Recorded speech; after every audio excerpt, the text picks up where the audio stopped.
We're going to start by waking up the foot and ankle complex. I'm going to go into a single leg balance, toe touch if I need it, and I'm going to drive my knee all the way down until I feel a good stretch in my calf and my ankle. Once I'm in this position, I want to flex into that position, pulling my toe up and driving my knee down. I'm going to hold for 5 seconds. Release. I got 3 of those. Boy, just started handling, didn't it? Next, we're going to go into a calf raise. I'm going to drive my foot up, and I'm going to hold for 5 seconds, feeling a good squeeze in my calf. Then we're going to go in and out. Same thing, balance on one foot. I'm going to collapse my foot down for 5 seconds and relax. We got 3 of those. And now I'm going to drive my foot to the outside, building up my arch and driving my big toe down. It almost feels like I'm cramping in my arch right now. And we got 3 5-second holds. We'll finish off with the toes. We can do these ones together here. I'm going to pull my toes up, squeeze for 5 seconds. We got 3 rounds. And then I'm going to kind of cut my foot, drive my toes under, build up my arch, and I'm going to hold for 5 seconds. And the last one, I'm going to bring my toe back behind me, feel the big stretch in my big toe, kind of my plantar fascia, and I'm going to push my toe down into the ground for 5 seconds, and I'm going to raise it up for 5 seconds.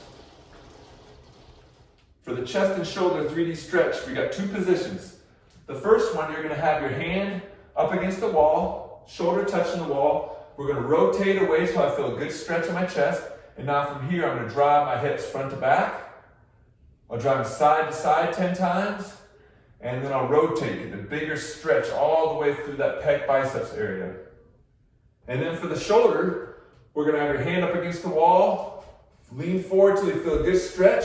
Now from this position, we're going to drive our hips front to back. When my hips go backwards, I feel a bigger stretch. Feel that stretch, and now from here I'm going to go side to side, and then finish out by rotating.